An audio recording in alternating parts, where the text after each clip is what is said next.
This story I'm about to tell you, you will laugh until you forget your own name.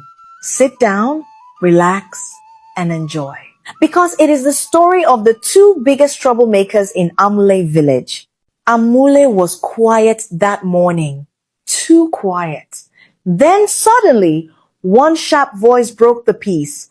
Mama Pampo, return my pot before I return your secrets. And that was the moment the whole village knew today will not end well. Women dropping their firewood paused.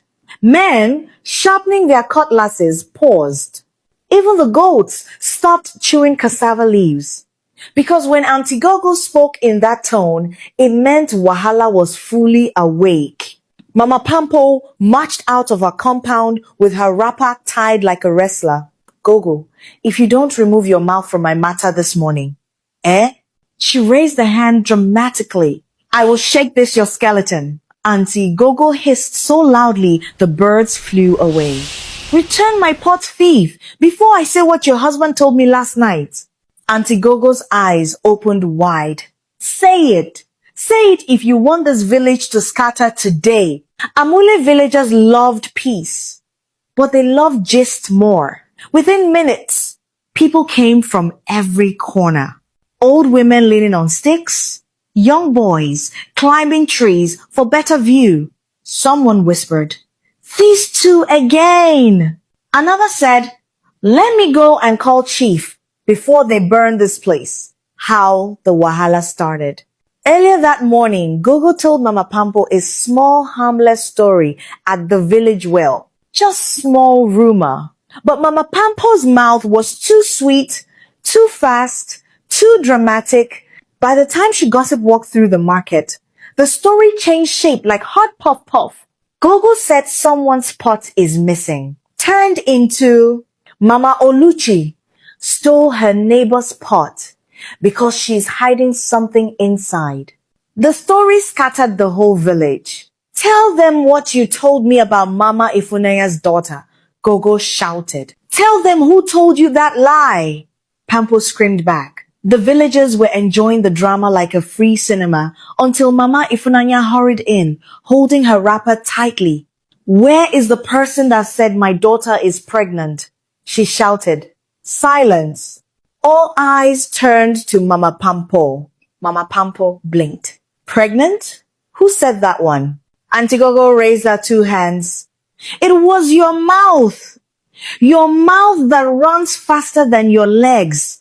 Gasps filled the air. Pampo grabbed Gogo's wrapper.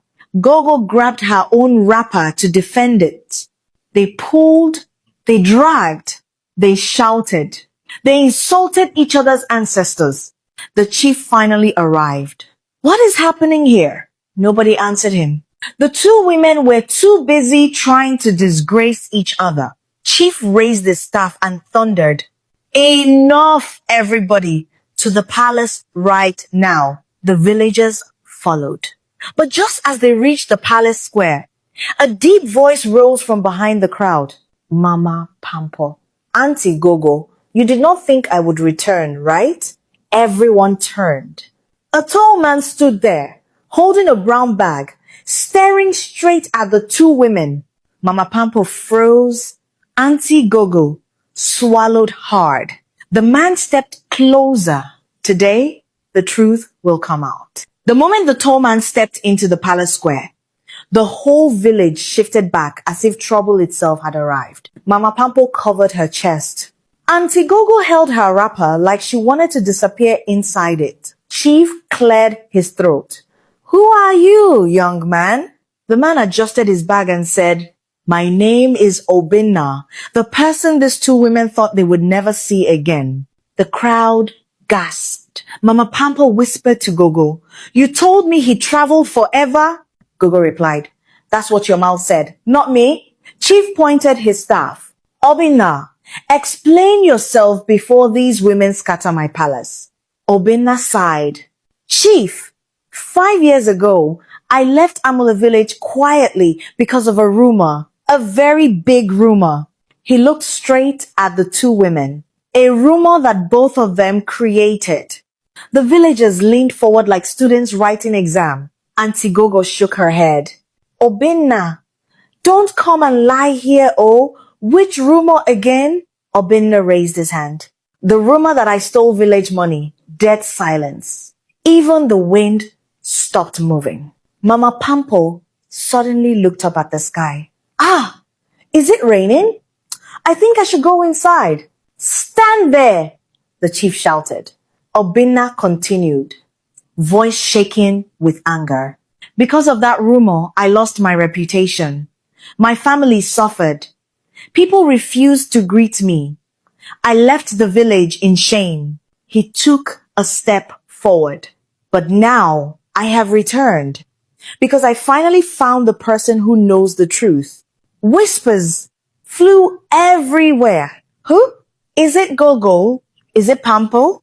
Is it Chief's wife? Shh, keep quiet. Obinna pointed at the crowd. One person here knows exactly how that rumor started and who started it. Mama Pampo and Auntie Gogo began pointing at each other immediately. It's her. It's this one. Her mouth runs like river water. Her mouth leaks like bucket with hole. The chief banged his staff. Silence. Chief turned to Obinna. Where did you find this truth? Obinna opened his brown bag slowly. Inside was a small folded paper. Auntie Gogo fainted before he even unfolded it. Villagers rushed to wake her. Mama Pampo started fanning herself with her wrapper. Obinna raised the paper high. This is the letter I received from the city. It was written by someone in this village. Someone who saw Mama Pampo and Auntie Gogo planning the rumor behind my back. The crowd screamed. Women held their heads. Men hissed. Children smiled. They loved drama. Chief wiped his forehead. So, someone actually caught them? Obinna nodded. And the person confessed everything. A heavy silence fell. Mama Pampo whispered, Gogo, who did we tell that time? Gogo whispered back, I don't even remember the rumor well. Mama Pampo said, we are finished. Gogo replied, speak for yourself. I'm half finished already. The villagers were now shouting, read the letter. Let us hear the truth. Expose them. Obinna unfolded the paper slowly, very slowly. The kind of slowly that makes your heart beat, like talking drum. He opened his mouth to call the name. Then suddenly, a loud scream burst from the back of the crowd. Everyone turned. A young girl came running into the palace square, waving her hands in the air like someone chasing her shadow. Her voice shook the entire place. Stop! Please stop! Don't read that letter yet. I have something to say. The crowd went silent. Obinna froze. Mama Pampo grabbed her chest. Auntie Gogo dropped to her knees. Chief shouted, who is this girl and why is she stopping us? The girl pointed at the letter with shaking hands. And then she said the words that scattered the whole village again. The girl stood in the palace square, breathing fast, her eyes full of fear. The name in that letter is mine, she repeated, her voice shaking like dry leaves in Hamilton wind. The crowd went wild. A child? She wrote the letter. What is happening? Mama Pampo is finished. No. Auntie Gogo is the one finished. Chief banged his staff. Quiet! Let the girl talk. The girl stepped forward. Her name was Amarachi, one of the quietest girls in Amule. Nobody ever suspected she even had a voice strong enough to cause wahala. Obinna folded his arms. Explain yourself. Amarachi swallowed hard. 5 years ago, I was at the back of the community hall. I heard Mama Pampo and Auntie Gogo whispering. They were angry with you, Obinna, because you exposed them for collecting extra food during festival day. The crowd gasped. Mama Pampo covered her face. Auntie Gogo looked up to the sky as if expecting rapture. They said they would teach you a lesson, Amarachi continued. They planned to spread a rumor that you stole village money so people wouldn't trust you again. Obina's jaw tightened, but he kept quiet. Amarachi continued, tears in her eyes. I didn't want to talk then. I was scared. But when I heard Obinna lost everything, I felt guilty. So I wrote the letter secretly and sent it to his address in the city. Chief turned sharply. The crowd screamed again. Mama Pampo fainted on the spot. The villagers fanned her aggressively until she woke up shouting. Gogo started it. Auntie Gogo shouted back. Your mouth finished it? Chief raised both hands. Enough. Both of you caused this disgrace.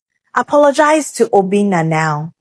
Mama Pampo squeezed her face like bitter leaf, but finally muttered, I am sorry, small sorry. Auntie Gogo added, I am sorry too, even though it was Pampo's idea. Ah, you see your mouth? Pampo shouted. You see your own mouth? Gogo replied. Chief stepped between them before round 2 of madness began. Obinna cleared his throat. I forgive you both. I just wanted the truth out. The villagers clapped. But the chief was not done. As punishment, he declared, Mama Pampo and Auntie Gogo will sweep Amole village for 1 month and attend gossip control classes every evening. The crowd laughed so hard the palace walls almost shook. Mama Pampo dropped on her knees. Chief, haba! Gossip control? What will they teach us there? Auntie Gogo whispered, maybe how to close your mouth. Pampo hissed loudly. You are the class captain, not me. The chief ignored them. He placed a hand on Amarachi's shoulder. You did well coming forward. It takes courage to speak the truth. Amarachi nodded, wiping tears. Obinna finally smiled for the first time since he returned. Peace slowly settled back into Amole. The kind of peace that only comes after everybody's secrets finish dancing in the sun. A rumor may start small, but the damage can grow bigger than you ever imagined. Guard your words. Respect people's names. And never let gossip lead your life. Because truth always has a way of coming back.